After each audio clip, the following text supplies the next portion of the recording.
खुलुमबाय लोगोफोर गोजोन फुंबिलिनि बयनिसिमबो दिनै बोथोरा एकदमबारे मैया थांनाय मोनानिफ्रायनो ओरैनो free free free free free हाबाय थादों अखाया थ' दिनै फुंनिफ्रायनो हानायलाय मा खालामगोन मा मागोन फरायसालियाव थांनो जाथ'वाखै फरायसालियाबो 9 बाजिनिफ्रायसो जायो नालाय थ' आं सानदों माने नोंथांमोननि सिगाङाव दिनै आं सिफुं लाबोदों नोंथांमोना नायना लानो हागोन नै गासिबो खेराइ सिफुं गुरुंबानि बिनि गोलावा खमब्लाबो 2.5 फुटनि खाथियाव दङ आरो नायना देखायगासिनो दं नोंथांमोना नायना ला बेफोर गासिबो खेराइ सिफुङाव गोलैयो एकदम रं फुननानै थिक खालामनाय जों ओरैनो औवा सेरे होनना बुङो आरो बेखौ औवा सेरेनिफ्राय बानायनाय हाजोनि औवा नङा दे नोंथांमोन हाजोनि औवाया एसे पातला जायो आरो न'नि जिथु बे औवा सेरे बोरसि दानना बानायनाय बे मोजां आरोखि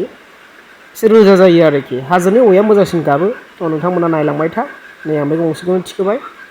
ओमफ्राय नैबे जिथु ओरैबो फलंनाय दं मोनब्रै बे फलंनाया जाहैबाय बार थांनायनि आरोखि थ' आं नैबेखौनो सुनोसै आरो दा नोंथांमोना नायलांबाय थाबानो जाबाय सिफुं सुनायाव दाबो आंहा कमप्लिट जायाखै स' होमब्लाबो नोंथांमोननि सिगाङाव गोदान कन्टेन्ट लाबोनानै बेखौनो लाबोनाय जाबाय आरोखि नोंथांमोना नायलांबाय थादो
सान्दुंबो गैया अखाबो गैया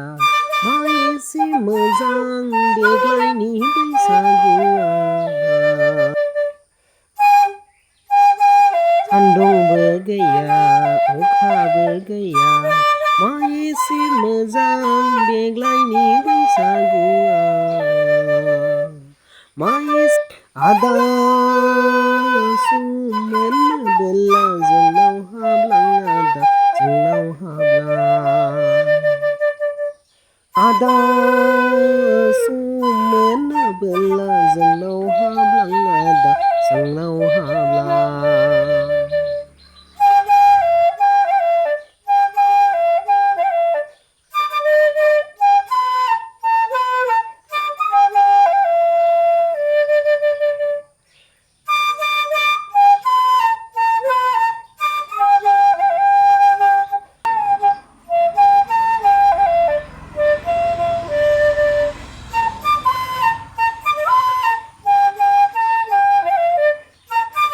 लोगोफोर दिनैनि प्रेक्टिसा बेनोमोन आरोखि नोंथांमोना